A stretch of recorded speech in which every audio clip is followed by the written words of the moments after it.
welcome to the Doc G Show, a radio show cluster. Without further ado, critics have said he has the face for radio and a voice for silent films. Your host, Ben Doc G Gordon. And we are on the air. Welcome to Doc G Show. I'm your host, Doc G. With me, as always, the one, the only, Mikey Maximus, Dad to the Bone, Charette. Doc G, what's up, sir? Woo! Mike, I'm pretty good. Yeah. And nothing much is up, you know? Yeah. How are you doing? I'm doing great, man. I can't complain. Good. Having some French press. French, Right that slow coffee. Yeah. I feel like, actually, I feel like it's a lot easier to make or a lot faster to make than Well, it's hands off. drip coffee. Yeah. But the actual process is a little bit slower, than like a. Well, yeah, you have to boil the water. Yeah. Yeah. But it's still good. I like a good it's French nice. press. I mean, you know me, I'm not a huge coffee drinker in general. I'm much more of a chemical drinker. Yeah. But Mike, I had to do something that's pretty exciting and fun this past week. Also stressful. I had to do some traveling. Yeah. Yes. Yeah. You gotta go up. Now, as you know, I am not a flyer if I don't have to. If I don't have to hop on the plane, I'm not hopping on a plane. Because usually there's going to be something annoying, right? There's going to be a delay. Yes! There's going to be we're sitting on the runway for no reason, you know? Something. A lot of anxiety at the airport. Yeah, I know. I get it. And you have no control. That's the worst. And you're waiting for your bag to go through. Yeah. And you're like, did I bring a bomb this time? Yeah. I am so sorry I brought a bomb this time. I always put it in that bag. My toothpaste is explosive toothpaste. I knew it's the James Bond toothpaste. I forgot. I'm sorry. But I drove instead because driving, I feel like I'm making progress, you know? Yeah, you're in control, yeah. So I road trip to the Carolinas, Mike. Work-related, you know? It's me and the open road. And I got to say, Mike, open road, interesting place. Very interesting. If you're not asleep behind the wheel, you see all kinds of wacky things. So true. All kinds. Can I tell you some of the things I saw, Mike? Yeah, please. Okay, good. It'd be Any bears? It'd be real sad if you didn't. No. No. Okay. Let's move on. I don't have anything else then. That is the show, guys. We'll see you later. I did not see any bears, Mike. Zero bears. I started off my trip, and as you know, we're pretty close to the Florida border. So it doesn't take me too long to get to the Florida border. And I noticed they've changed our signs going into and out of Florida, Mike. Now the signs say, when you're leaving Florida, it now says you are now leaving the free state of Florida. Oh my gosh, so stupid, bro. So dumb. Which Mike would insinuate, obviously, there are some states in our union that aren't free. Word. And I got to be honest, like you said, it's the dumbest signs. That's so dumb. However much money they spent to put those signs up, that was wasted. Obviously, it's a free state. It's not like you get to Maryland and they're like, welcome to the imprisoned state of Maryland. The people here have zero rights. So dumb. Like, just dumb. Anyways, Mike, I went. I then went through the free state of Georgia. Sweet. Not too much to report in the free state of Georgia. And I entered the free state of South Carolina. Sweet. Where probably about 20 miles into the drive, I noticed a house close to the interstate, flying prominently, a Confederate battle flag. Wow. Oh my God, so dumb. Let it go. Yeah, I don't know, listeners, if you know this or not, but those people are supporting terrorists. That's what you're. Those are domestic terrorists that were fighting their own people from 160 years ago. And guess what, listeners? I can say that. I have people in my historical tree that fought for the Confederacy. And yes, they were terrorists. Did they deserve to be jailed? Yes, they definitely did. You're supporting terrorists from 160 years ago that were a bunch of losers as well. So you're supporting loser terrorists. They are. It's a pretty horrible thing to support. I don't get it. You know? And I was like, you're just doing it too to antagonize people. You got it right beside the interstate. Like, That's come on. exactly it too. Yep. Come on, man. But I shook it off, whatever. I stopped at a gas station, Mike, went to the gas pump, picked up the nozzle, and on the handle was a big pile of chewing tobacco. Ew. I stuck my hand On the right handle. in a massive pile of chewing tobacco. How did it? What was it? Stuck to the handle? Like just a big old goober on the handle, yes, of chewing. my God. Like, I mean, it's hard to believe that a person did not actively try to do that. Like, it's hard to believe that they just spit it out and that's where it fell. Like, I feel like that person... That was intentional. Yes, had to take it out and put it on. God. So, as you can see... Well, I'm happy to see you didn't cut your hand off, because that's definitely what I would have at least contemplated. I went into the gas station to the bathroom with just that hand up. Like, well, first I went to the little the squeegee center, where you have the little squeegee. Yeah. Wait, you put your hand in that? No, I wiped it off with the napkins that they had, or the paper towels that they had there. Okay. No, that'd be you. Just a squeegee on your hand. Oh, and it's just like that water too. How many times has that been like? There's all kinds of crap in there. Ugh. Oh my God, yeah. But anyways, Mike, as you can see, my love of people was at a high right here. For sure. Just way up. So I got back on the road, and this was great. I was going down the interstate, and an undercover cop with his lights came speeding up behind me, And, like, I felt pretty good because I wasn't speeding. So I was like, this can't be me. So I got to the right, and he, flew by me. And I was like, yep, okay. But then the crazy part was it literally took him about 10 minutes for him to get out of sight from me because he couldn't get through the next, 15 cars. Because they were too stupid to notice there was a cop with lights and sirens behind them. Oh, come on. Like, literally, they'd just be driving for 30 seconds in the left-hand lane. This cop is, swerving in and out behind them, hey! And then finally, oh, there's somebody behind. Oh, yeah, get over here. Ridiculous. Yeah, that's stupid, man. Ridiculous. God, people are so unaware. Mike, then I noticed my phone was getting low on battery, and my charger was in my bag. So, I couldn't charge it while using it. So instead, I went to FM radio, and first I got first channel I turn on, Mike. Flip on the old the FM dial was a Jesus station. Oh, you know? Some lady talking about the gospel. Talking about sinners going to hell and whatnot. And just immediately I thought, I was like, how many people are listening to this right now? Actively. Who on a Thursday afternoon is like, you know what? I need to hear about some hell and damnation right now. That's what I need to hear about. Yeah. I gotta bet those people are real interesting, Mike. That's a fact. Those people, maybe it was the person with their Confederate flag. Oh, probably. What a combo. What a combo. Oh, yeah. But then I landed on NPR, Mike. I love NPR. I landed on NPR for about 30 minutes, and that sent me into clinical depression.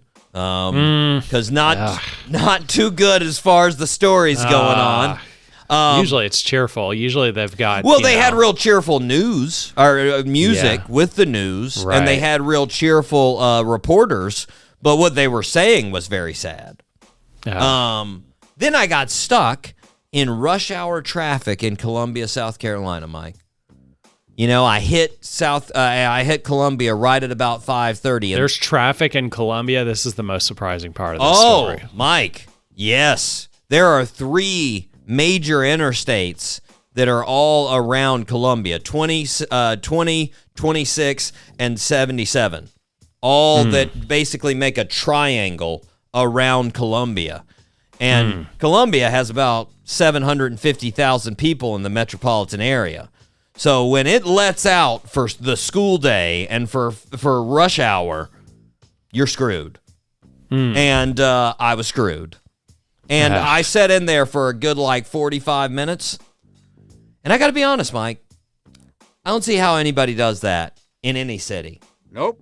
I was just thinking the whole time I was there, I was like, how do people do this? Like an hour out of the day, here and there, every single day.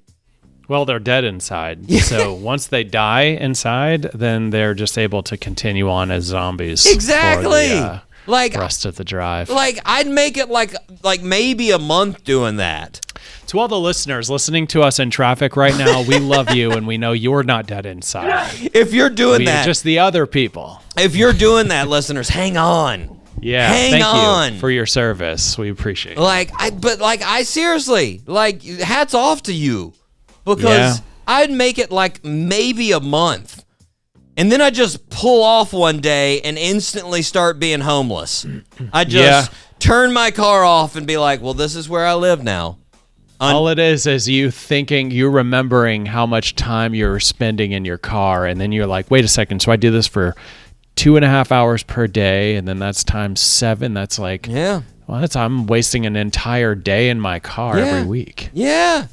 Sorry, Doc G, I interrupted you. No. Anyways, feel free. I've had this internal monologue, and I stopped working at Disney. Actually, no, I continued. I just moved closer to Disney. That's always my rule, move. Mike. That's always my rule. Is when I have a job, I need to be within 5 miles of where I'm working. Yeah. Does not matter. Yeah. I have to be. I'm not. There is no way in I'm taking a commute that's longer than that. Yeah, no, that's tough. That's brutal. But here's my point, Mike. I gave you a bunch of random stories from this trip, a bunch of random happenings in this trip. The synopsis of this is there are a lot of things that make me sad in the world. So true. Not this show. No way. Not this show. This show makes me happy. And hopefully, like you said, Me Mike, too. We're going to make the people that are in their rush hour trips happier. Yes. And maybe somebody that just put their hand on a bunch of tobacco that's on a gas handle. We're going to make that person happier. Yeah. And maybe we're going to make the person with the Confederate flag so happy that they'll get rid of their Confederate flag. I'm going to cross my fingers, But until then, Mike, are you ready to fire up this show? Let's fire up the show, Doc G. All 3 engines up and burning. 2, 1, 0, and lift off. Oh my gosh, Mike. Woo! We have got some shows. We have got some good shows. We do. I mean, let me run down the list here. First of all, I want to put this out there because I know everybody has shows coming up of these artists that I've already talked to, and I want to make sure you check out their shows. So we've got a interview coming up with the Hales. That will be today, listeners. And the Hales are going to be in Florida. You want to check out their shows. Just a fantastic band, a Florida original band. So can't wait to talk to the Hales today. It's going to be great. Robbie, their lead singer, is going to be on with us. Then next on the list, Mike, Drop Kick Murphys. That's right. You know the Drop Kick Murphys? Yeah, man. Yeah. Awesome. You know the song, Shipping Up to Boston. Anytime there is something Irish or anytime there is something Boston related, they are going to play Shipping Up to Boston. At Boston Celtics games, at Red Sox games, at Bruins games, it doesn't matter. They're going to play it. That's a fact. Like even when last year Joe Biden went to Ireland for the big trip, when he came out to a massive crowd, that's what they played. They played Shipping Up to Boston, and the crowd went bananas. Nice. Yes, and associated with the fantastic movie The Departed. That's where they first sort of launched off. But Mike, we've got them coming on the show. You need to check out their shows. They're going to be in Florida coming up. So make sure you get out and see them. They're on their St. Patrick's Day tour, which of course, again, you don't get really a band more Irish and more Boston than them. Nope. So going to see them for St. Patrick's Day, oh yeah. Oh, that's good times right there. That's for sure. That's the real deal. So make sure you check out their shows. But Mike, also very excited. We got Marcus D. Wiley coming on the show. Marcus D. Wiley, of course, the opener most of the time for Ali Sadiq. So true. He's got his first major special out, and who produced that major special? Ali Sadiq. Say what? Nice. And I got to say, I watched it. Fantastic. Can't wait to have him on the show. Seems like such a nice guy. We've also got Switchfoot coming on the show. They've got a new single out with Buddy Guy. My goodness, the shows, Mike. Yeah, man. Tons of shows. But you know what? We're going to focus on this show. And this show, we have the Hales. Can't wait to talk to Robbie. He's the lead singer. They're on a major cross-country tour. They're literally doing like 10,000 miles in a month. It's going to be insane. Yeah, they're starting in Boston. They're going all the way across the country to the Pacific Northwest, going down the coast, and then coming all the way back across the country, ending up in their home state of Florida, the free state of Florida. Whew, thank God I put that in there. Thank God. Mike, I can't wait to talk to Robbie. But until we get to the interview, we need to start where we start. Birthday suit. Happy birthday, Mr. President. Mike, you got this one, I'm pretty sure. I think you got this. I'm pretty confident. I'm like 90% on this. Here's the condensed clue. Born on February 26, 1932, he became one of the most famous country music singers of all time. And perhaps one of the most famous musicians of all time.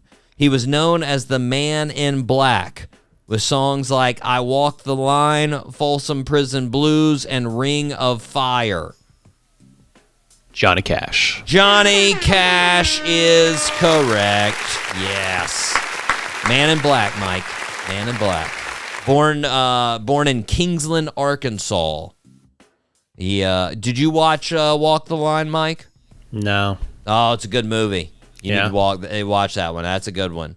Reese Witherspoon and old Joaquin Phoenix. Solid.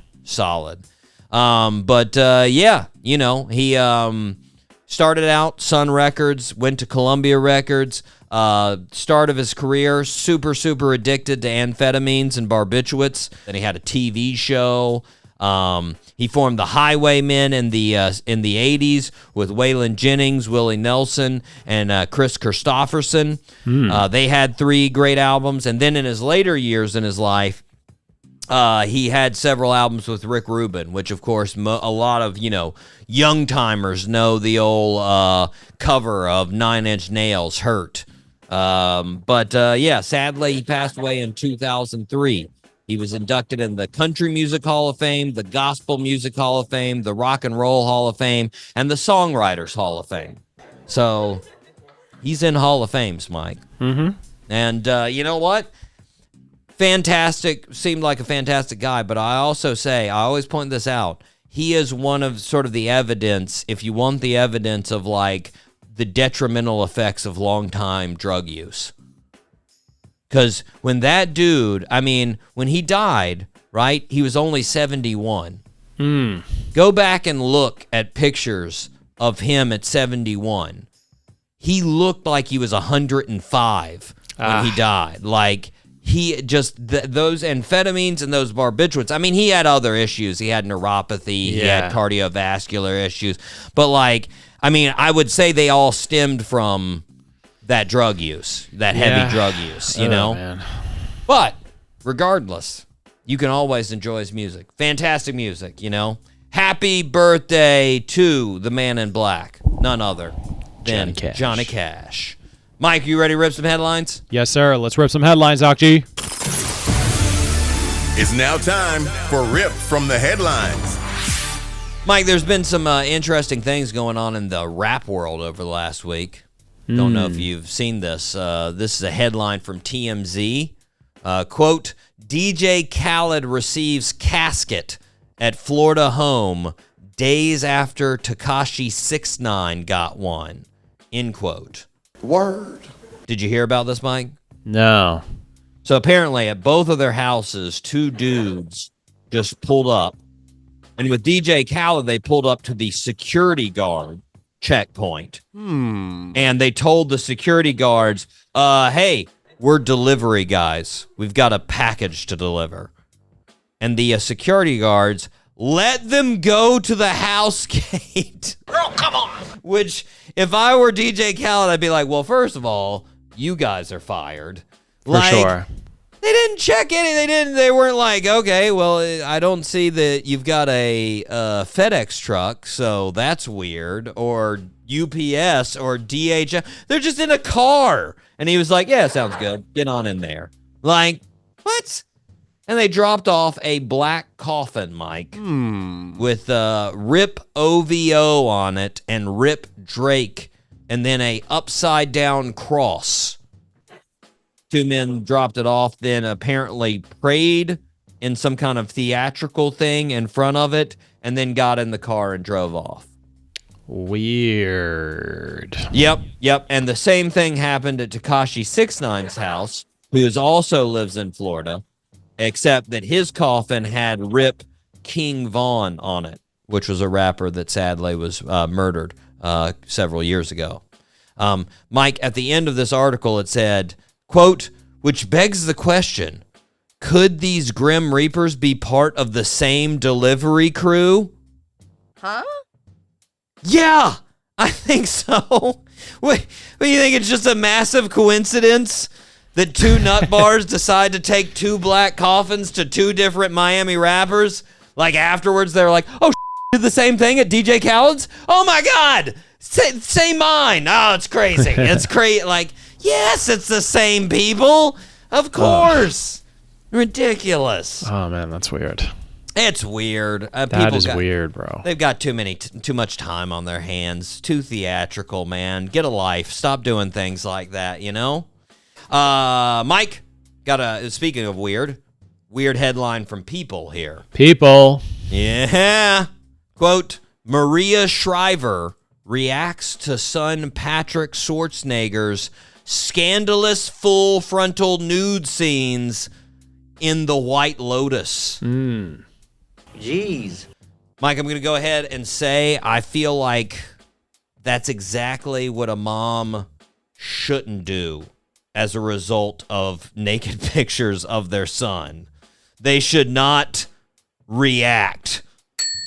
Like, doesn't matter the reaction, it's not going to be a good one. I mean, pick one. Like, what is she supposed to be doing? Like, whoa, right? That's my son. Like, that's not a good reaction. You don't want that. Nope. But apparently, Mike, don't worry, because her reaction was no reaction. Okay. It literally starts in the article by saying Maria Shriver pays no mind to her son's risque moments as an actor. She said, quote, my kids were like, did you see that?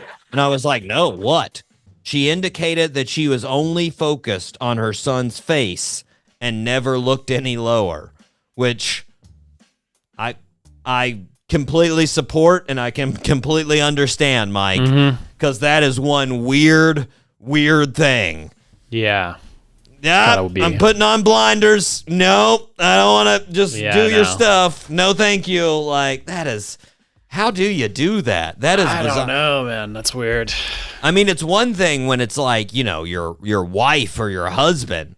I mean, that's, you know, that's not weird. You know that, but like your relative? No. Yeah, no. That's weird. Mike, Next headline is from Complex. Quote, Mr. Beast confirms he's a billionaire on paper. Mike, I think in order to be a billionaire, you need to be a billionaire in reality, not on paper. If you're a billionaire, you don't need clarifying statements. Nope. Here's what he said, Mike. Mr. Beast confirmed that he is in fact a billionaire, but only on paper. He revealed. He said, yeah, but in my actual bank account, I have less than 1 million. He continues, I pay myself a little bit, but I also have some assistance and things like that. So I try to pay myself what I spend personally a month just to stay even. Wait, what? What the is that, Mike? You either have a billion net worth or you don't. It's all of your assets. That's all they're asking there, Mr. Beast. We all know you don't have $1 billion sitting in the bank, just like Warren Buffett doesn't have $150 billion sitting in the bank. But you never hear Warren Buffett say, I'm a billionaire in theory, but in my wallet, I only have $300. No, he has $150 billion of assets. That's what it is. You either have it or you're bullshitting. And it seems like you're bullshitting, which, is fine. But just to let you know, you're not a billionaire if you have to say that. For instance, Selena Gomez. This is not a story, Mike, about Selena Gomez, just to clarify, because I said there wouldn't be a story. But when she became a billionaire, no clarifying statement. Nope. Billionaire. The end. That was it. Mike, I got another headline from Complex. Quote, Taylor Swift has lost nearly 150,000 followers since Super Bowl 59. First of all, I was a little confused, Mike. I was like, what did she lose followers for? Did she lose followers for getting booed for watching the game? Were these 150,000 people like, oh, we're not supposed to like her? I'm going to unfollow her right now. I didn't know that we weren't supposed to. And apparently, Mike, that's the case. That's what the article is claiming. That's all it takes. That's apparently it. Like, you know what? They're right. Yeah, boo. I'm on her right now. Boo Taylor. Yeah. But second, Mike, once again, I got to say, whoa, 150,000? Sound the alarm, Mike. Yeah. I checked. How many followers do you think she has? Like percentage-wise of... Okay, no, just total. What do you think? Total followers, I don't know, like 300 million, something crazy. Pretty close. Okay. 282 million. Wow. Mike, I did the math. Yeah. That means she has lost 0.05% of her followers. I was going to say 0.04, Doc G. Very close. Mike, that is the equivalent. I did it this time. That is the equivalent of the show's Instagram losing 1.3 followers. Oh, no. Come on, guys. Don't fall off. Woo! We need you. We need all of you.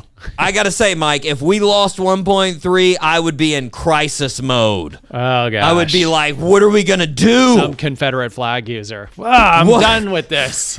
one follower and 0.3 of another person have decided to go. That's another guy. He's like, wait, I like the free state of Florida. I'm not going to unfollow them right now, but I may come back. For a third of the month, I'm leaving. I'm going to unfollow them on just Facebook, so that counts as like... No, we're only counting Instagram on this, Mike. Yeah. Only Instagram, not all platforms. I'm trying to figure out how you could partially unfollow somebody. Maybe they mute us. That's the 0.3.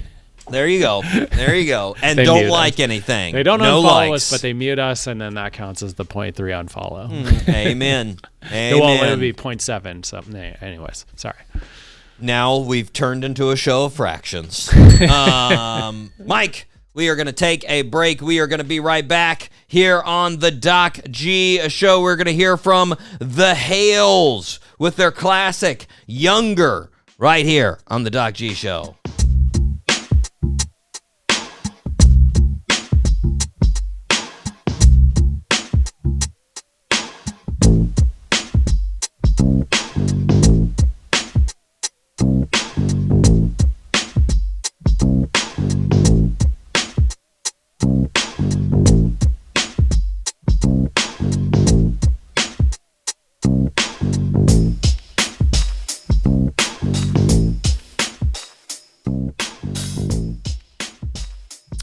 And we are back here on the Doc G Show. Spinnaker Radio, WSKRLP 95.5 FM in Jacksonville, Florida. Mike, what do the listeners need to do? Well, Doc G, if the listeners feel like the show is a positive way to waste their time, they should please subscribe to the show. We're on Apple Podcasts. We're on Spotify. We're on YouTube. We're on SoundCloud. We're also on Sirius and Pandora Plus. Of course. Wherever the listeners get their podcasts, please subscribe to the show. It's a cost-effective way to support the show. And listeners, if you are feeling extra generous, please leave us a 5-star review. We would love that. Couple people, Mike, left some comments this week on Spotify. Oh, shout nice. out. Shout out. Appreciate you. Yes, indeed. Yes, indeed. One was just a heart. Thank you. Hey, Thank we'll you for take that it. heart. Mike, we need to thank the regulars, those people that are listening every single week. Hold on. Let me rearrange this real quick. I forgot to do this. This is my fault, listeners. Girl, come on. Okay, now I'm ready. Shout out. Shout out to Radford, Virginia, Gainesville, Florida, Frankfurt, Germany, Anoka, Minnesota, Ashburn, Virginia, Pircai, Brazil, San Diego, California, Dublin, Ireland, Borderman, Oregon, Genoa, Italy, Richards, Texas, Barcelona, Spain, Winfield, West Virginia, Biloxi, Mississippi, Tulsa, Oklahoma, Peoria, Illinois, Katy, Texas, Toms River, New Jersey, Olive Branch, Mississippi, Asheville, North Carolina, Los Angeles, California, Spartanburg, South Carolina, Athens, Georgia, Baton Rouge, Louisiana, Chicago, Illinois, Boynton, Virginia, Fort Lauderdale, Florida, Columbus, Ohio, Falkenstein, Germany, Jacksonville, Florida, and Columbia, South Carolina. Shout out. Nice. It's a pretty good Very one, clean. Mike. Yeah, Clean, yeah. Doc G. It was pretty good. I was pretty happy with it. Pretty solid. Good listens from all the crew there. Fort Lauderdale getting some listens in.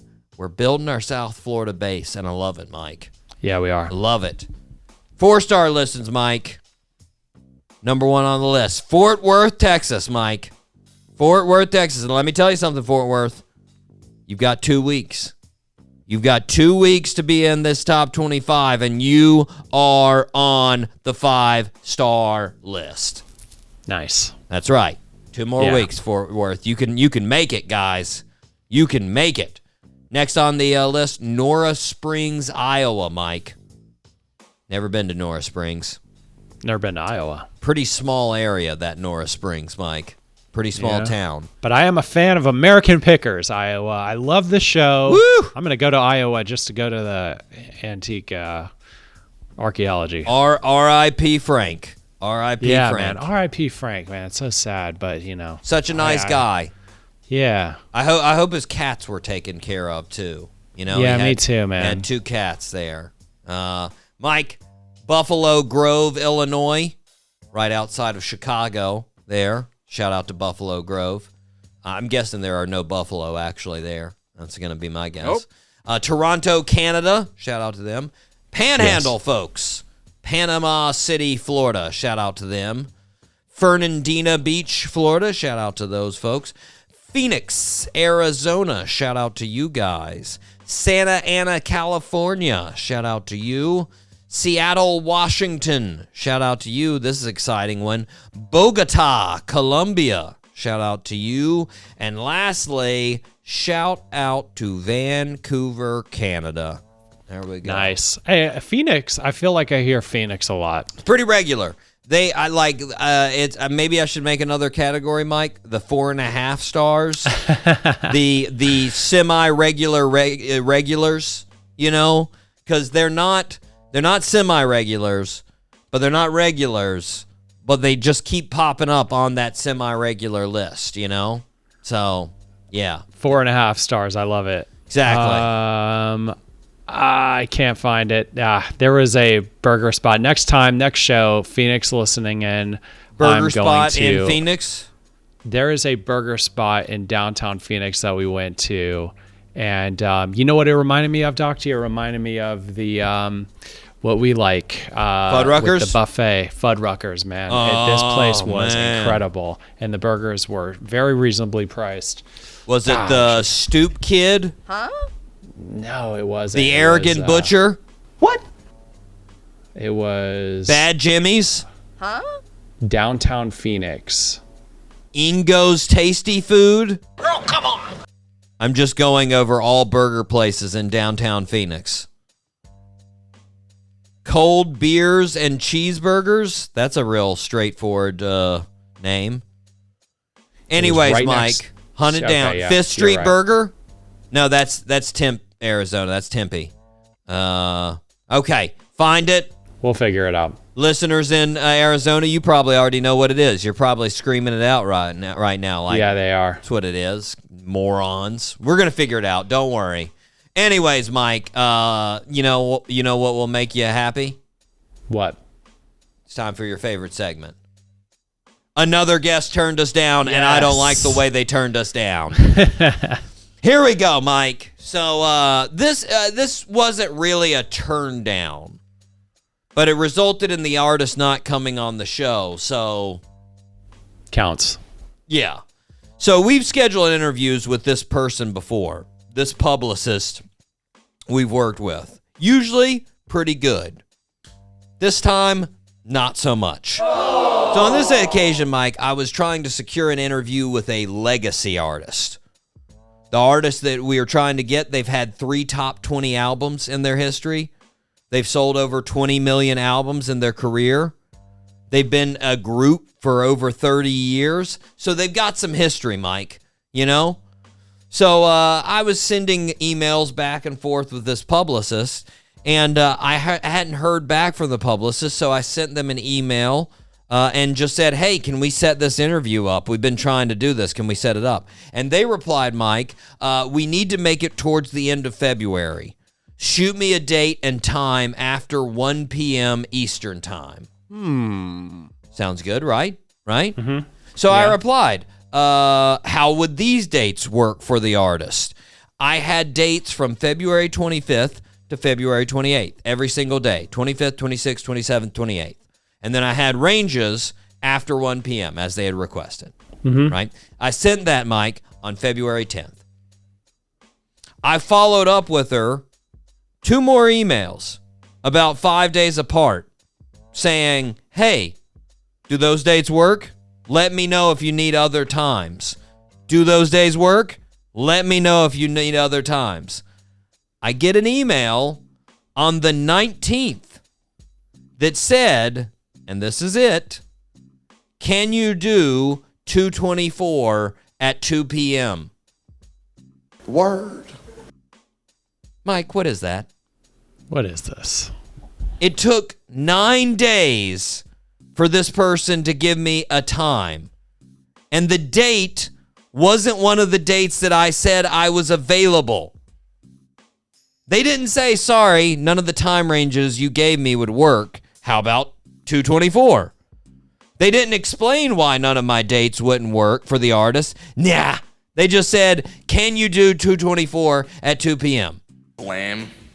Mike, this may stun you, but I couldn't do 2/24 at 2 p.m.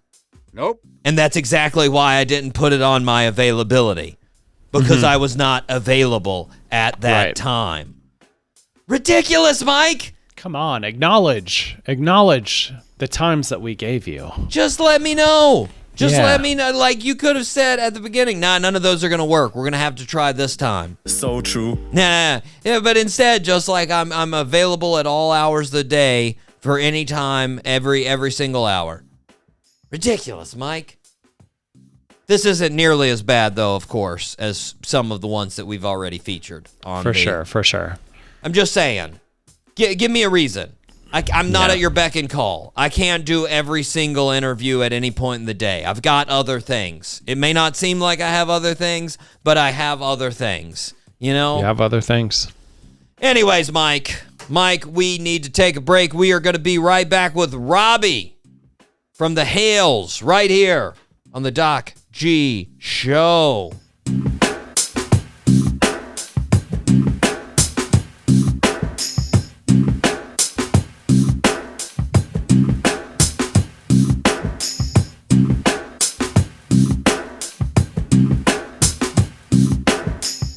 Welcome back to the show, everybody. We are excited to be welcoming a fantastic band, The Hales, who are about to start their nationwide tour in Boston tonight as we record.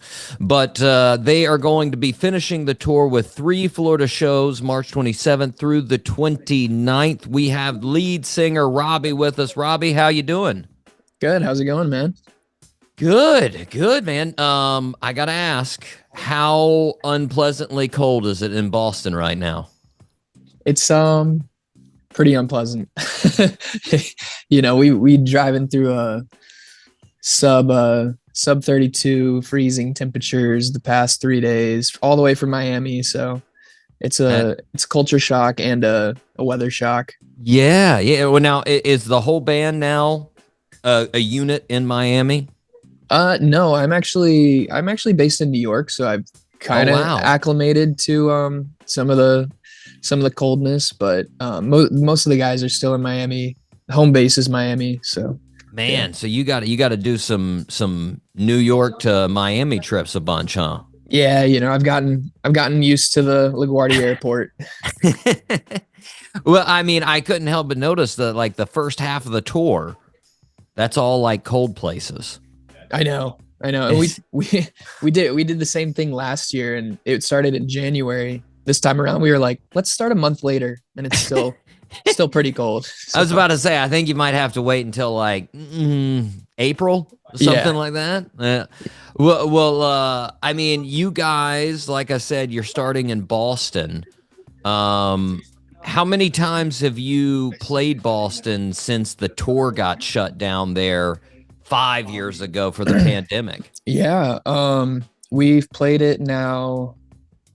I want to say like twice. Mm-hmm.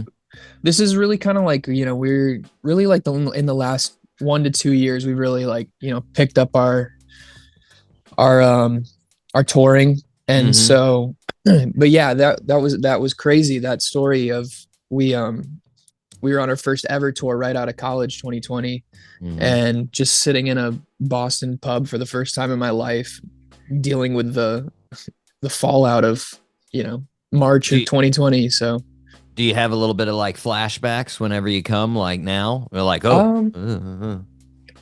if I went to that venue, maybe, but luckily we've grown in venue size. So you've upgraded the venue. Yeah. But it's not a bad memory. It was just kind of like a trippy memory, surreal memory of what's going on. There's half the people are leaving. We're shutting down. Yeah. Well, now, I mean, have you guys actually added up the total miles for this trip? Because like I was just ballparking. It's got to be like a good like 8,000 in a month. Oh, for sure. Yeah, probably past 10, honestly. But that's now, do you guys like rotate the driving responsibility? How does that go these days? Yeah. Some of the guys are working in the van, which is funny. So they only take the driving shifts on weekends. Okay. But I've been driving a good bit. And my brother is helping us out. So he was driving a little bit too. Yeah. That's always extra driver is good. Yeah. Good. A couple of those, I forget which one of the legs that I saw. I was like, oh, that doesn't seem fun. Like, I think like Missouri to Denver, that I was like, ooh, yeah, that one's going to be long. I think there's a day in between, hopefully. Yeah. No, I think that'd be pretty impossible if that was all the way in one day. Well, now I would say just from the outside looking in, it seems like you guys prefer to interact with your listeners sort of like the old school way. You like to interact with them at a concert venue. You want to perform and show them your music. I don't see a ton of posts on Instagram and TikTok. I mean, you're there, but like it doesn't seem like the main priority. Would you say that's true? Yeah, I definitely agree with that. Yeah, I mean, I think a lot of us were raised on, the titans of classic rock. And so naturally, you kind of understand their careers and how they did things. And yeah, I mean, it's a tried and true, way of being a band. You record songs, you record albums, and then you go play them live and say what's up to as many people as you can. I mean, that face to face is always like way better than trying to figure out a new, TikTok idea. So, well, I mean, do you guys notice? I mean, you're obviously looking every now and then at the streaming numbers. Do you notice like bumps when you go on tour? Yeah, definitely. Yeah, definitely. Yeah. It's always like the lead up and, coming out of it is always nice. a good boost, which is great. Yeah, definitely. Well, now, like we said, that tour, the 2020 tour, that was like the first real deal, whole country tour that you were going on. So like you've only been touring for 5 years, and then the first tour gets shut down, and then for 2 years you can't really tour because of COVID. So you've only really been touring for like 3 years. So it's sort of like you're still learning the ropes, right? Absolutely. Yeah. No, it's yeah, I mean, we're still like in our infancy when it comes to being a touring band. Nice. But yeah, I mean, we've had so many like learning experiences along the way, and like, this one's a co-headline, so this in itself is a completely new experience. It'll be interesting to navigate, but we're really excited to like join forces with Neverending Fall. Well, now, are you guys gonna like switch off who plays first, who doesn't? We've decided on an order. Okay. And I think we're gonna be closing all the shows, but Okay. We'll make sure everybody's in the venue before the whole show starts. Now, do you guys like to do in the past, like with other bands? Are you guys that have done like sort of jam sessions with the other bands on stage? I've wanted to. I always had this idea. We were always really good friends with Flip Turn in college, and we lived with Dylan, their lead singer. And I remember I wanted to play Way It Goes by Hippocampus, but we never did it. And I gave them that idea and they loved it, and we never did it. But I want to do something like that soon. So I tried to talk Hotel Fiction into playing with Flip Turn, doing some Fleetwood Mac covers. That'd be amazing. I told him, I was like, you've got the two female vocals, you've got Dylan's voice that can cover Lindsay's voice, like, come on. Yeah. They never did it though. Maybe because I have no influence, but whatever. I know both of them, so I'll nudge them. I don't know. If it comes from me, I feel like I wear out my welcome with bands like that. I'm just like, I throw in too many suggestions, like, oh, geez, this guy again. Really? But no, they're both fantastic. We've had Flip Turn on a couple times, but now, man, those guys are blowing up, Oh, absolutely. Yeah, it's amazing. Geez, OPs. I tried to get them on the show, and they're getting scheduled for Jimmy Kimmel, and I'm like, yeah, I'm no Jimmy Kimmel, I guess. All right. Big time. Well, I mean, speaking of that, let's go back to sort of where you met them there in Gainesville. You guys played a real important show to you guys, and I would say just sort of Gainesville last year, May 19th. You played the last show at the High Dive. And so for the listeners that don't know, the High Dive used to be the Covered Dish, then Common Grounds, then it became High Dive in 2011, and just like the artists that have came through there, Dave Matthews Band, 9 Inch Nails, Paramore, Black Keys, Everett Brothers, Green Day, just all kinds of artists. And of course you guys started out there. Would it feel like being that closeout band for a venue like that? It was special. I mean, there's no other way to like describe it other than like the perfect summation of my 20s, basically. It's like we started our band there. We booked our first show there. We met so many people there. Like, you know, I saw so many shows there. It's the place where I fell in love with live music, you know. Like growing up, you know, in Tampa, I was kind of able to like, you know, go to like Ybor City and see some shows, but like this is where I like, you know, found a music scene, and High Dive was like the epicenter of it all, you know. So I really couldn't believe it. You know, we were floored when they said they were going to close. And yeah, just like the shows I saw there, like I saw Benjamin Booker there. I saw we opened for Post Animal there, which was a lot of fun. Who else, man? I went to Of Montreal there. Oh, nice. Such an amazing show. Yeah, just so many good memories. Just being a crazy young 20-year-old. And it has, I mean, that's the thing. That's the beautiful thing about it. It had that energy. Like when you would bring in one of those bands, because honestly, I saw some, you know, you see some more legend acts there that maybe weren't because all the bands that I mentioned, of course, were there when they were smaller, they were coming up. But you would get some legend acts that would come through that didn't reach that sort of super icon status, and the crowds weren't as active at those shows. But when you'd bring in a band like the Hales or Flip Turn or Hotel Fiction or one of those young bands that was sort of cutting their teeth there, the energy was electric. It was packed in there. It was you know, it was a different feel completely. Yeah, no, I mean, I it's cool because it's like, now I just like, I can picture the stage like the back of my hand, and it's like, I feel like we were made to perform there.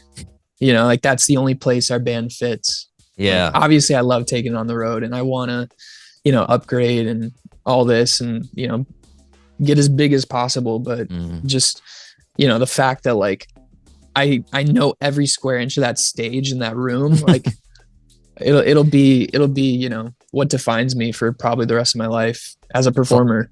Yeah. It's like your childhood bedroom. Yeah, honestly.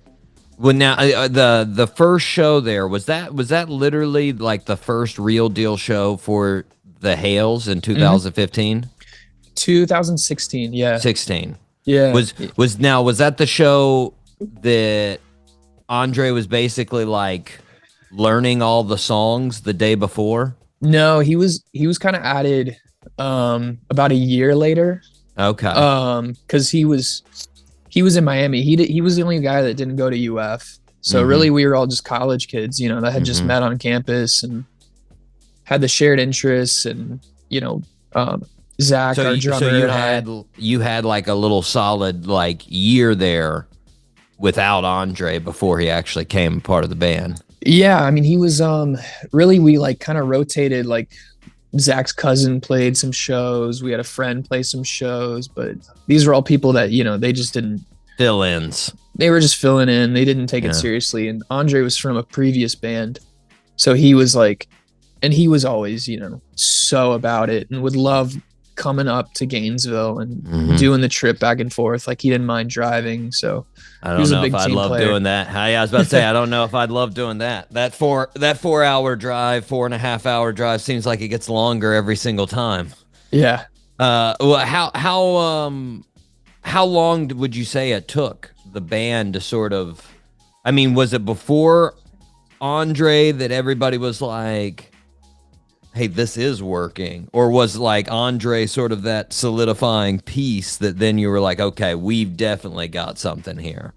I think that kind of came in waves. I think for different people, like from the beginning, I was always like, this is it. Like I'm in a band, this is sick. Like, yeah, it's going to work out with whoever's in it. And then, but I would definitely say like for Dylan, you know, might've been a little bit later once we were like playing shows and you see the size grow. And then like Franco, maybe even later, you know, with Andre in the band and cause he was from his old band. And, you know, once we dropped some songs that like did well, you know, that was when sort of Yeah. everyone really bought in, because at the same time we were just trying to be college kids, Oh yeah. just trying to do things on campus and like hang out with friends. So Mm-hmm.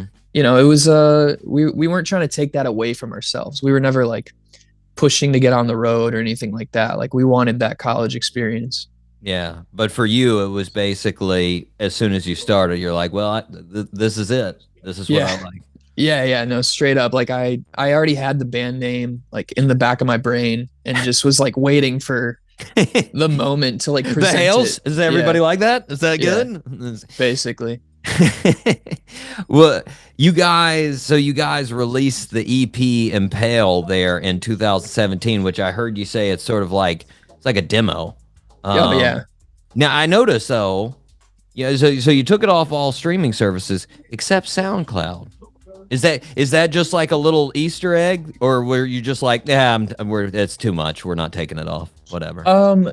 I mean, yeah, like we wanted it still available for people who liked it, but yeah, I mean, like I think back to like people like passing out their demos on campus. Mm-hmm. Like I have a couple demo tapes from some rappers in the Gainesville area just hanging Nice. around somewhere, but yeah, I mean, that was the equivalent to us. It was just like, hey, our stuff's on SoundCloud, like our stuff's on Spotify, like check it out. And then we kind of took that next year, like after performing for a year, kind of the next year after that was like, all right, let's actually like figure out how we want to write our songs. Mm-hmm. Let's figure out how we want to like do our demos, and let's figure out who we want to work with. And like, that strategic plan as a band. Yeah, exactly. And so, I don't know, you have to play a lot of weird industry games. And like, I just remember at the time it was kind of like, if we have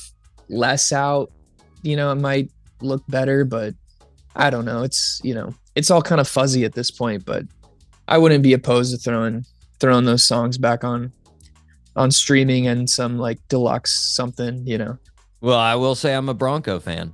I hear that all the time. People love that one. It's got a really good riff. I would say, out of your songs, it's sort of the like most rock, For sure. sort of just straight rock. Yeah, And, that's the classic rock in us. Yeah, it's good. And now that EP, I think I heard this. Did that get you that gig opening for the Plain White Tees back in the day in like 2017? Yeah, I would definitely say it helped. Yeah, we had a friend from Emory University reach out, and I think he had heard the stuff, and so he was like, "Hey, I'm booking an opener. You want to open for the Plain White Tees?" Nice. And we were all about it, just because it was gonna be our first like real big stage ever.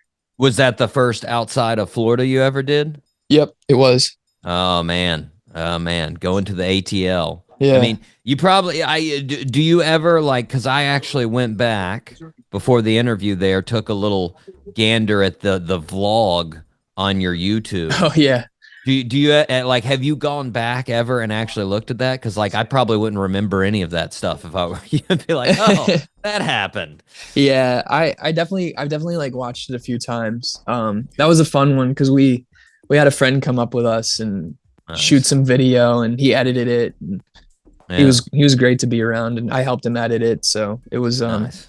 Yeah, I definitely remember that trip a lot. I remember like I have a very like specific memory that Rockstar by Post Malone was like also out at the same time that we went to Atlanta.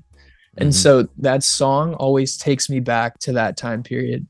And just the certain feelings I felt as like I was like 21, just again, being a college kid and then thinking you're a hot shot on the road with a band. So, I mean, it's one of those things that I love about music though, I mean, it's like you said, you hear that song and you're just like instantly transported like, oh yeah. And you just feel like you're there again. I noticed in the actual vlog, you had at one point, real quick, somebody puts on the old Varsity paper cap. Oh, yeah. Do you remember going to the Varsity? Oh, yeah. I had been as a kid, so I was actually the one that suggested we go there. Classic. An Atlanta staple right there. I love Atlanta. My Atlanta friends are not going to like me saying this, but like the first time you have varsity, I feel like it's extremely underwhelming. Like it's one of those places where you have, well, it's like you haven't, you're just like, all right. It's just sort of burgers and fries. Yeah. It's not, but then like somewhere, I don't know, they sprinkle crack on it or something. And then the next couple of days you're like, that was pretty good. I would like to have that again. Like, it's pretty wild. I've never been too much of a food critic, but it definitely made a good impression on me as a high schooler. So, it was, my brother went to Georgia Tech, so I was there every time we'd go see him, it's right across the street. So, but like, it's, there was also a great time where they used to have wings on the menu. Okay. And then they got rid of them.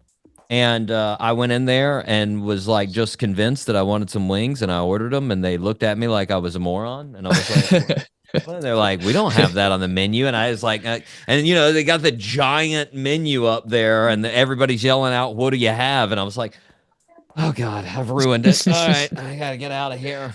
I gotta go back. We haven't been since that trip. It's I mean, Atlanta, like you said, it's just a fantastic city, just all the way around. There's a whole bunch of stuff, man. But after, like, not long after that, like you said, that's where you strategized. You focused on that songwriting. You released Younger, and then you released Stay. Opposite ends of 2018. Super popular though on Spotify. I mean, they're getting close to 50 million streams, those two by themselves.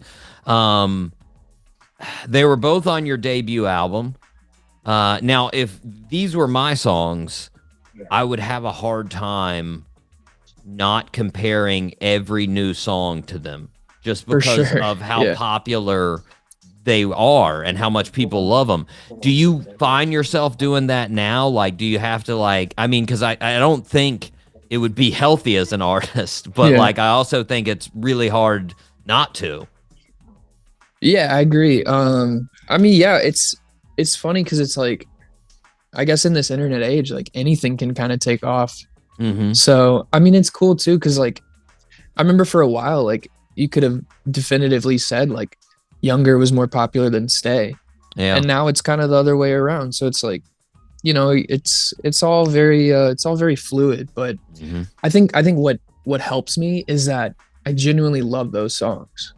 Like there's no part of me that goes, oh, I wish we didn't have to play this tonight because it's so popular. I'm not in that Radiohead creep kind of thing. Like I like them. I think they're fun, good indie rock tunes. So absolutely. Which I don't think Radiohead should be in that either. I mean, come on, Creep's an amazing song.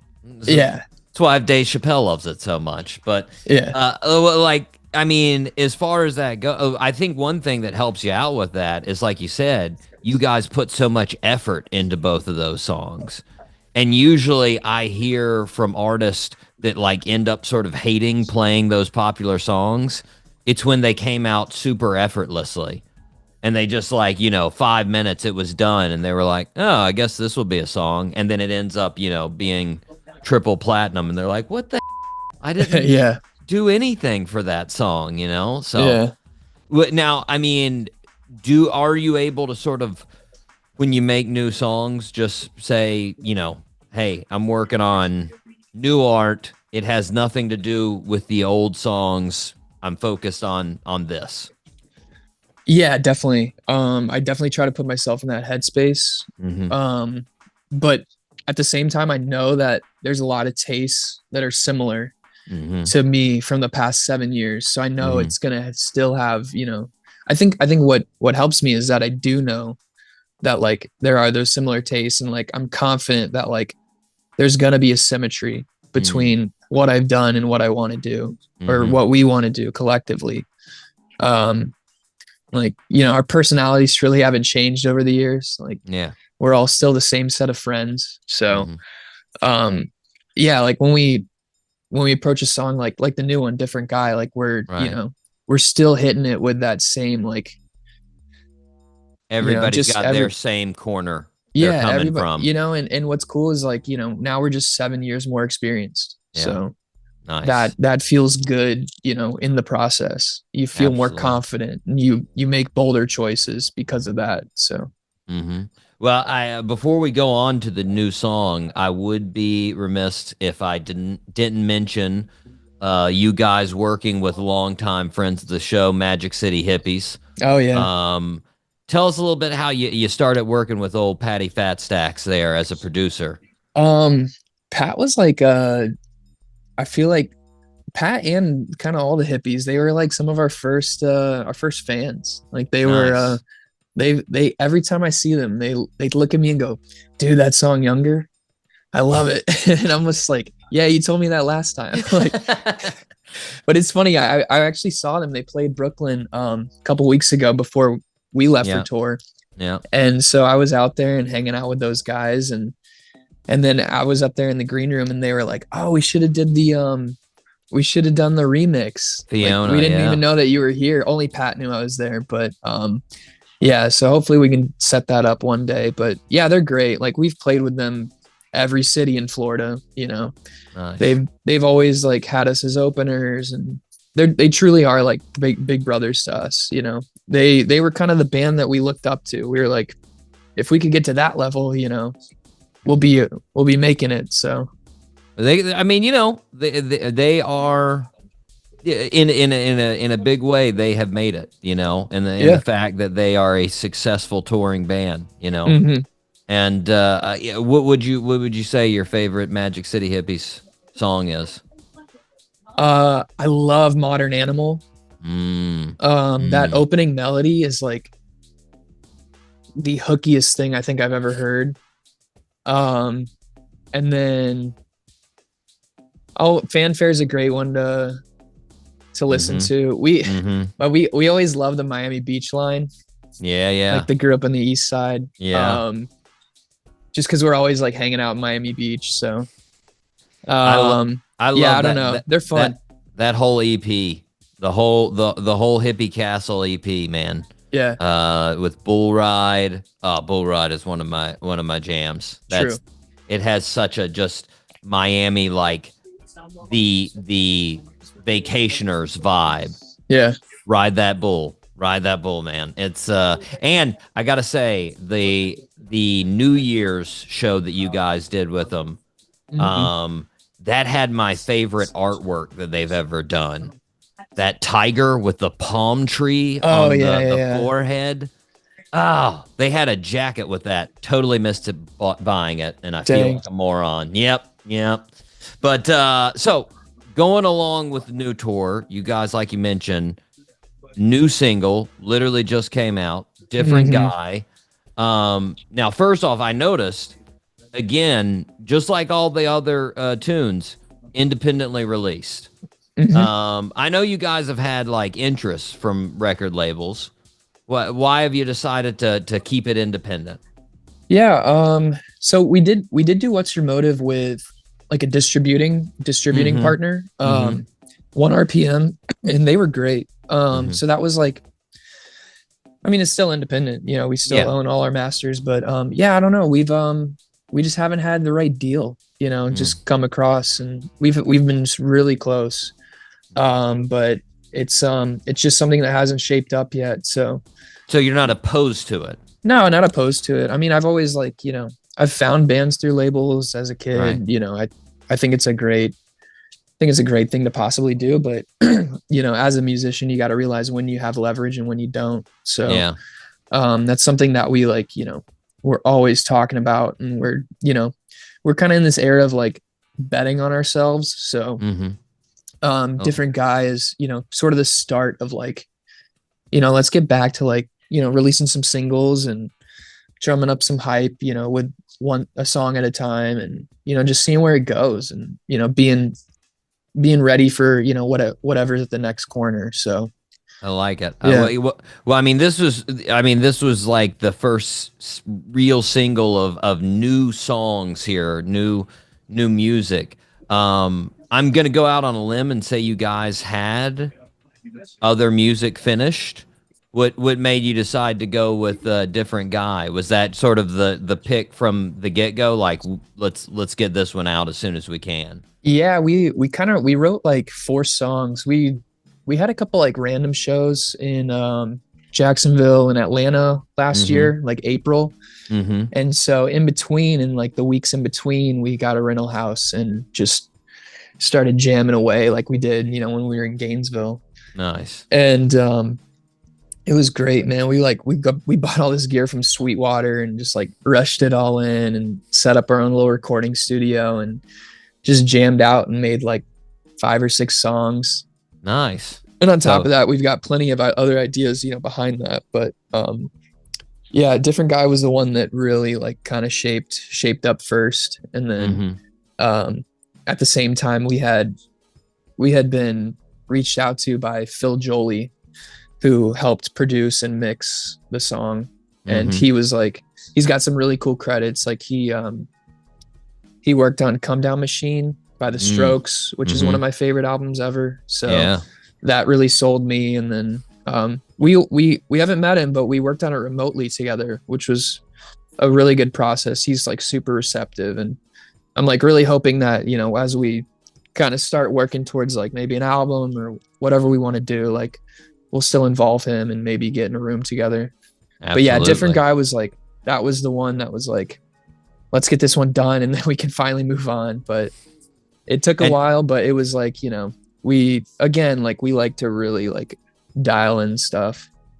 When you like, I mean, this, did somebody already have the start of this when you guys went into that sort of jam session with that rental? This was bred out of a jam session? Yeah, there was an idea that was kind of right before it that had like a similar chord progression. And then we like scrapped it because Different Guy was like, that one, it was more upbeat. It was basically the same thing, but slower. And then this one had this more upbeat and we were kind of seeing a structure form faster.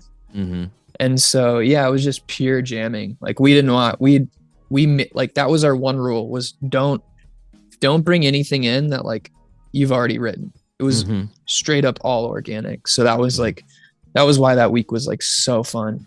Nice. And I mean, would you say everybody sort of came out saying, hey, this is the way to do it?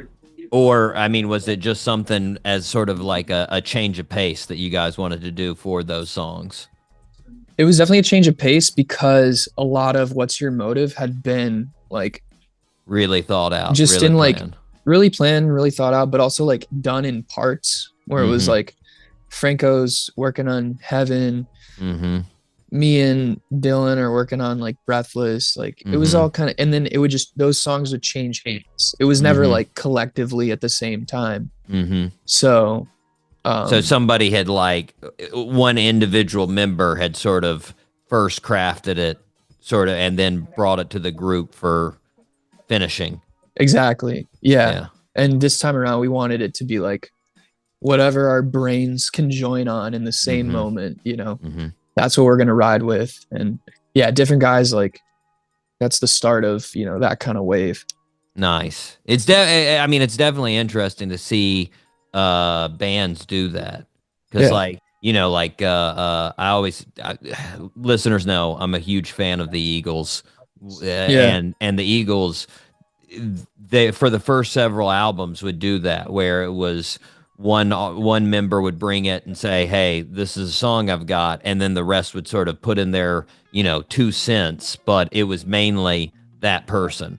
Yeah. And then on the last album with The Long Run, they came to the studio and were like, we've got nothing. Let's try to make some songs. So then it was just like everybody together. And so you can see that difference. And I mean, they're all great. But it's a different vibe that you get when that sort of amalgamation of styles comes together. Yeah. Nice. Well, are you planning on, as far as that batch, to release it all as like a unit, or are you going to just sort of see what comes in the next couple of months? Yeah, we don't know. We're feeling it out. we've also got to, get them mixed and all that. So there's a lot more work to be done. But we feel like we're in a good spot. We'll try to be consistent with it and see where, these songs lead. But then I think 2026, that's kind of where our mind is focused on, more project, more theme, that kind of thing. This will be a fun year just to be like loose with it and, get, kind of feed people, pretty consistently. So nice. It's just so much work to, think about an album concept. And like I said, we're always so intentional with what we do. So like, this feels a bit better to like, let our brains back off and not overthink it. Yeah. Nice. Well, before we go, which cities outside of Florida are you most excited to hit up? Now, keep in mind, listeners, any city can win them over. It's just right now that I'm asking him for. Yeah. It's not his favorite preference. What are you looking for? I'm looking forward to Chicago. Because I do like Chicago, and we're playing Lincoln Hall, which we've only ever opened there, and it's like perfect venue. Yeah. So I'm excited to headline. Plus, Chicago has some great food. If you have time to, oh man, it's good stuff. Speaking of Pat loves the deep dish pizza there. Oh, does he? We were at Pequod's last time. That was amazing. Well, Robbie, we are up against a break, man, but I want to thank you for taking the time to come on and talk with us today. Yeah, thank you so much. It's great. For sure. Listeners, make sure you check out the Hales on their tour around the country. Check out their tour sites on their website. Right now, we are going to check out the newest single, and you should too. We're going to listen to this. We're going to listen to Different Guy right here on the Doc G Show.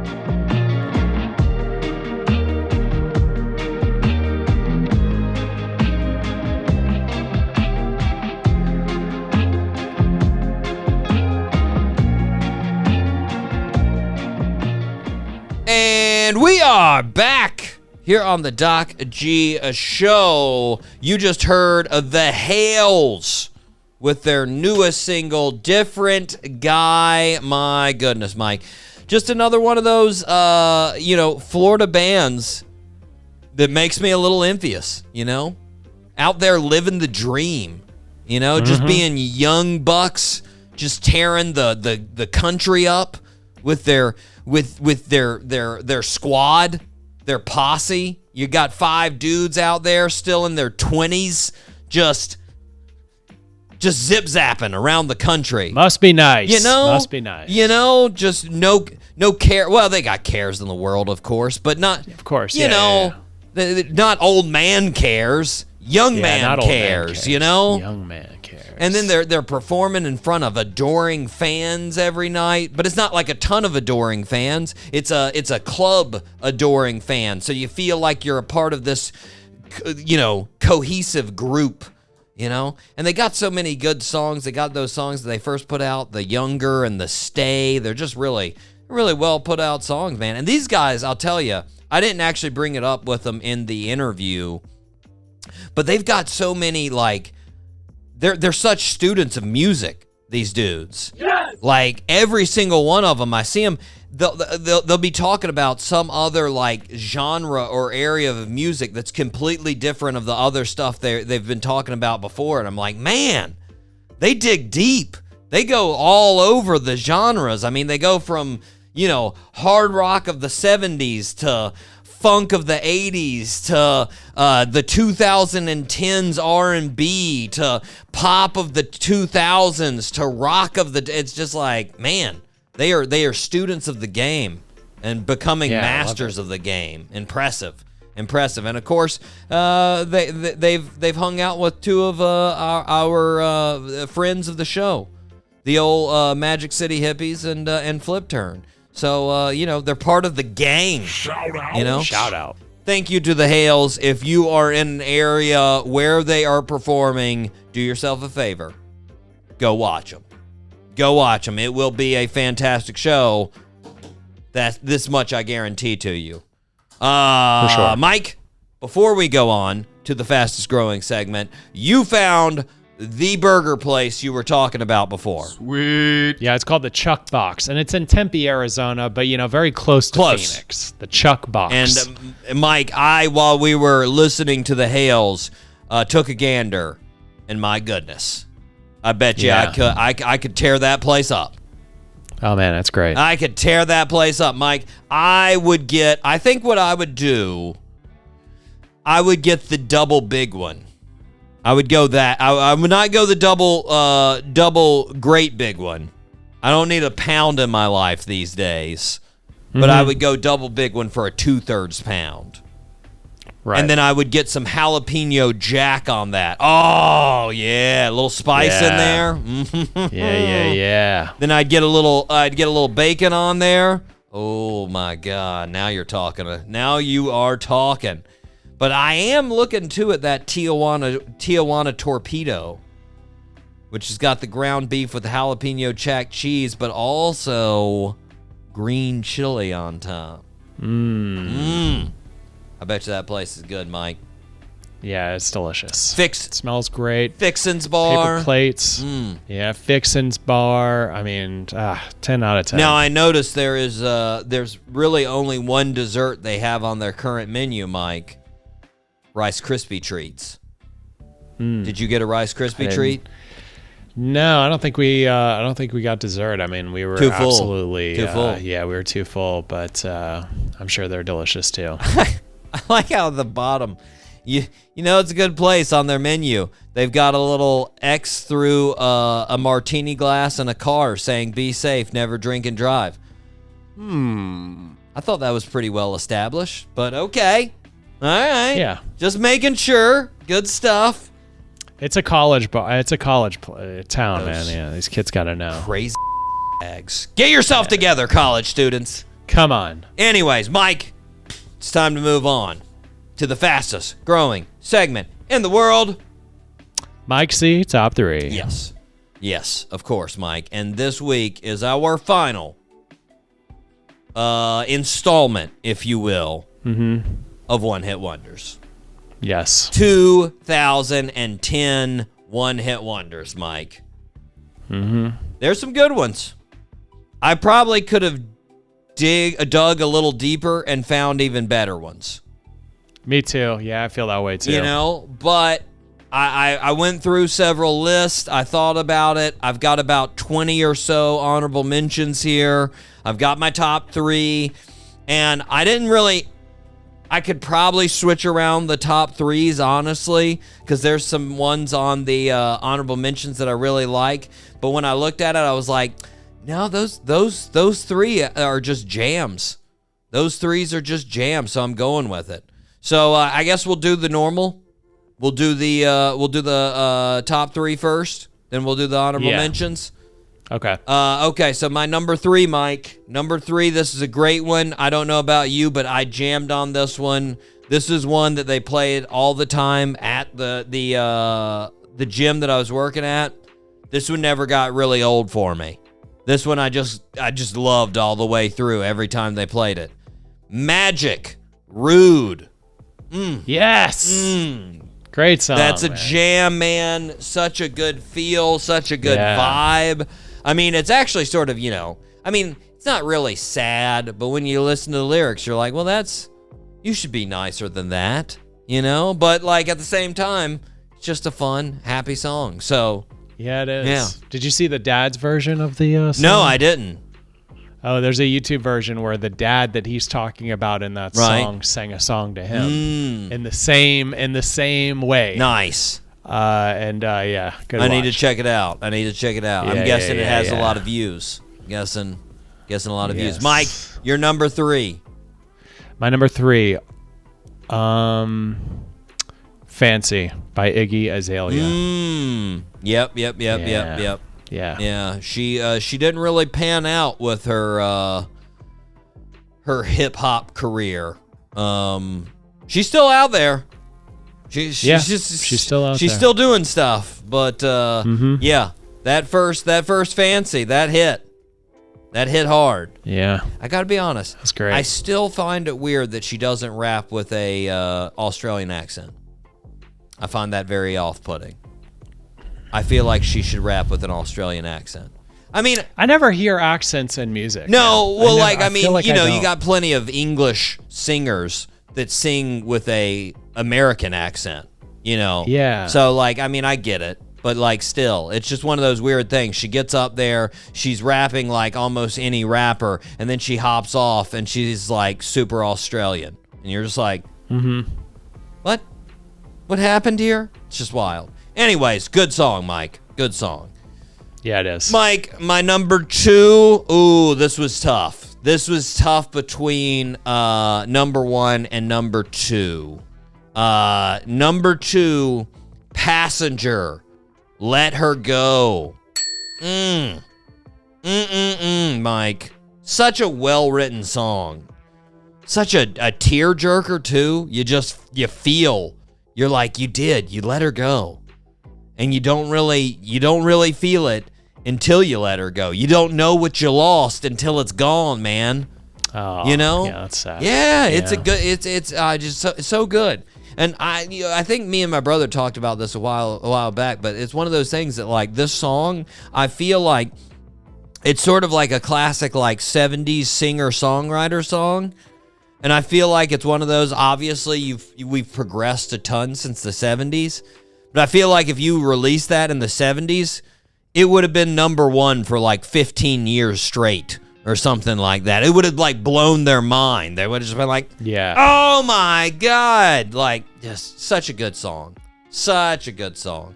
Mike, your number 2. My number 2, All Gold Everything by Trinidad James. On my honorable mentions. On my honorable mentions. Definitely a fantastic jam right there. Yeah. He killed it. And Trinidad James just came in, came out. Just, What happened? Yeah. Just got his money in balance. Maybe that's what it is. I would say he would like blame him. more, would be my guess. But Mike, my number 1. Your number 1. I'm going to plead ignorance on this one as far as I don't even know how to pronounce his name. I don't know if it's OMI or if it's Ami. I'm guessing it's OMI since they're all in capitals. Cheerleader. Have you heard Cheerleader, Mike? I don't think so. Put it in. I'll wait. Go ahead. Put it in. right. You've heard it. Oh, yeah. Such a happy song, Mike. And it's just, I mean, like, it's just one of those, sort of reggaeton driven songs and just a jam of a tune that you're like, yeah, I have found my cheerleader. Yeah. Oh, yeah. That's, man, it's got blue. That song blew everything else he had out of the water. Absolutely. Just totally. Absolutely. But, Mike. yeah, great song. Your number 1. My number 1, and I'm pretty sure this is a one-hit. I just saw it on a few of the one-hit wonders playlists on Spotify, so therefore it must be a one-hit wonder. Bulletproof by LaRue. Yeah. No, that's a one-hit wonder. Mm-hmm. Okay, because I mean, I went and watched LaRue in concert, and I loved all of her. She had so many good songs. I mean, she had a lot of great hits. My guess would be they were hits internationally. Yeah, maybe that's because now I'm looking, Mike, at the Billboard website. Bulletproof, only song that actually charted. Number 8 on the on the Hot 100. Nothing else that she had charted. So there you go. Okay, it is a one-hit wonder. Absolutely. All right. Yeah, LaRue, Bulletproof. That's what it is. Love it. Also on my honorable mentions, Mike. Okay, couple on my. Here we go. Honorable mentions. Cali Swag District. Teach Me How to Dougie. Yeah, classic of the 2010s, man. You heard. Yeah, for sure. You heard Teach Me How to Dougie all over the place. Like we talked about several times, Foster the People, Pumped Up Kicks. Yeah. It was close. I thought about putting it in the top 10 or top 3. Couldn't do it. Gautier, somebody that I used to know. Not a huge fan of the song, but my God, that thing was everywhere. That song was just all over the place. And you got to say, Yeah, it was. now Gautier is somebody that we used to know. There we go. Yeah, he is. That's him. LMFAO, Party Rock Anthem. That jam. That was like every club, every bar that you went to, that thing just was everywhere. American Authors, Best Day of My Life. That was a classic. Now, feel good song. This one I was a little torn because I'm always a little torn with the ones where you are featuring an artist that has a ton of hits. But Jack U, Where Are You Now? With Skrillex, Diplo, and Justin Bieber. Yeah, man, that was a great song. Oh, wow. Awesome That's jam. a one-hit wonder. Well, yeah, because Jack U, that was his only song. Like, now Skrillex and Diplo and Justin Bieber all had all other songs. But, yeah, that was his only one. It's a good one. Yeah, man. Wow, good one. What a good song. Capital Cities, Safe and Sound. That was, that one was everywhere. This is another one like the last one, Mike, with Jack U. Mark Ronson with Bruno Mars, Uptown Funk. That was Mark Ronson's only jam, only Billboard hit. Bruno Mars had like 37 others, obviously. I felt like he had a hit with Amy Winehouse, but maybe that wasn't the Mark Ronson. Let me see real quick. Hold on.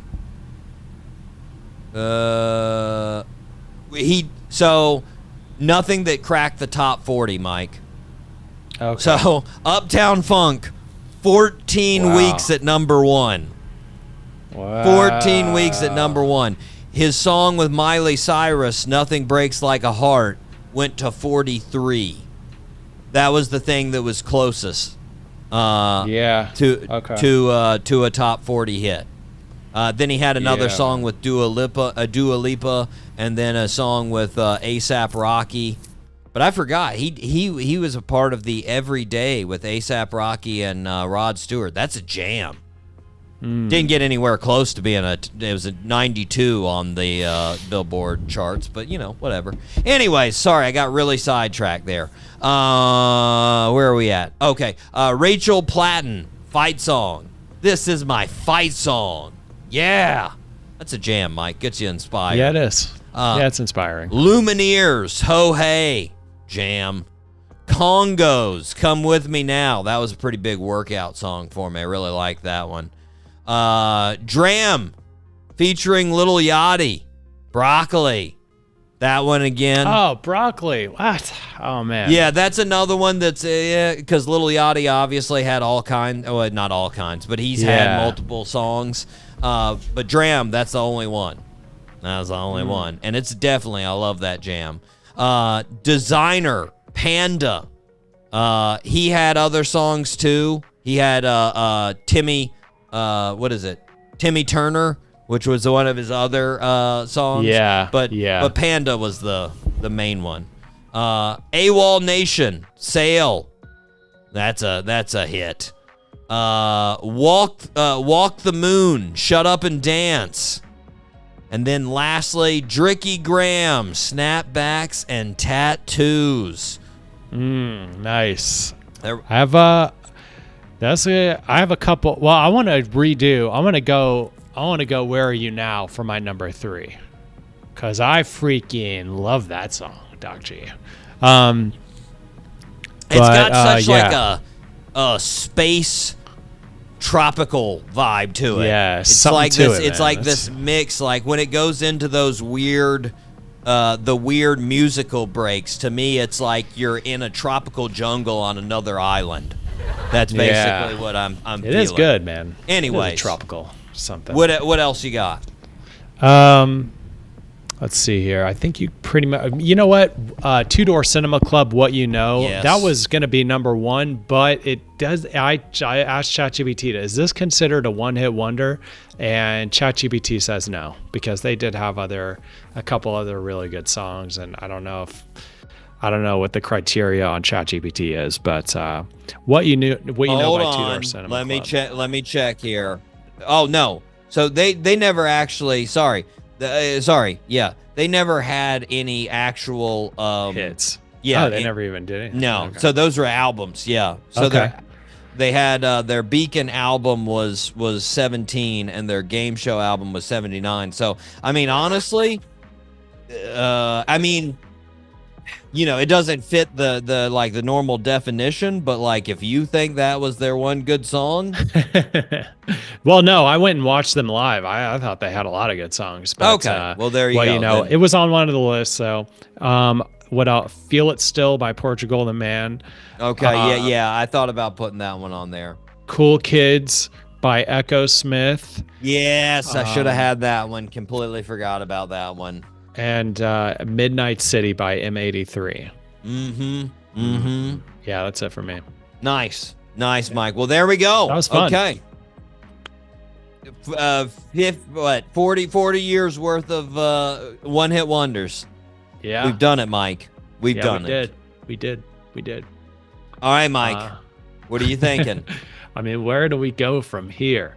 I was actually, okay, so this would be kind of an interesting one. Top 3 movie costumes.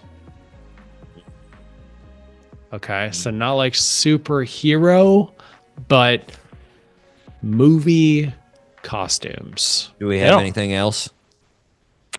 No. No, actually, I do down. have one more. I do have one more idea. I thought of this morning. Okay, what do we have? Top 3 like school presentations that you did. Yeah, like top 3. Like any projects or presentations. Presentations. We could do. I like that one better. Let's do that. Let's do that. All right. Top 3 projects and presentations of a lifetime. Okay. Now, are we keeping it just high school, or are we going anytime? Oh no, we're gonna have to. We can definitely go into college because probably gonna have a couple. Okay, I like it, Mike. Yeah, now these can be any type of project or presentation, correct? I'll probably only have 3. Okay, but fair enough. Any kind of project, any kind of presentation. Okay, yeah, I've got several that I've already got in my head that I was a big fan of. Okay, all right, good. Mike, we've got 2 birthday suits left. 2 more musical artists. Do you want the harder musical artist or the easier musical artist? In my let's opinion? go with the more challenging one. Okay. Born on February 26, 1971, popular R&B singer with popular songs like "Didn't You Know," "On and On," "Love of My Life," "Try One," and "Bag Lady." She has a child with Andre 3000 of Outkast. The song Miss Jackson is said to be inspired by their relationship. Name that birthday suit wearer. Oh man, I don't know. I know this is gonna my extra clues are not gonna give it to you, Mike. Erykah Badu. Erykah Badu, Mike. Yeah, I knew that her and Andre 3000 had a kid. I did not know that's where the song Miss Jackson came from. That it was stipulated that that's where it came from. But that totally makes sense because they released it like 2 years after they had a kid together. So, which is wild. That kid's like 28 now. It's nutter butters, man. Crazy. Wait, how old is the kid? Like 28. Oh my goodness. Yeah. Nuts, Mike. Anyways, I am a fan though. I am a fan of Erykah Badu. I'm sorry I didn't get those clues, but got a few tracks. Yeah. I mean, it's one of those that you love her tunes, but you just haven't really put the names to it, Mm-hmm. Yeah, understandable. Mike, let's see if you can get this one. Born on February 23rd, 1953, our birthday suit wearer is most known for his soul music. And I would say most out of all of his soul music, he is known for the cover of Percy Sledge's song, "When a Man Loves a Woman." Who is it? When was he born? 1953. Think long blonde hair when he Michael was Bolton. singing. There you go. Yes. Michael Bolton is correct. Sorry. Such a good jam, Mike. Yeah, it is a good jam. I that's thought, did he have a song in the soundtrack for Robin Hood Probably. with Kevin Costner? Probably. Hold on. Michael Bolton.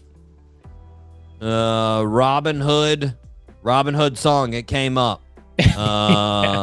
Let's see. He didn't do. Yeah, somebody has it totally wrong. You got that's why you got to watch out for those. What Google suggests, man. It came up with everything I do it for you, and that is not Michael Bolton.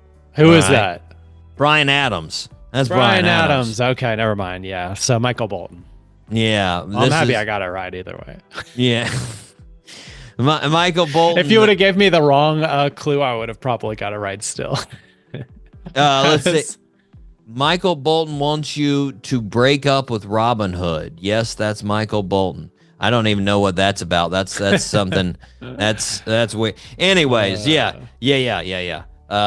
So yeah.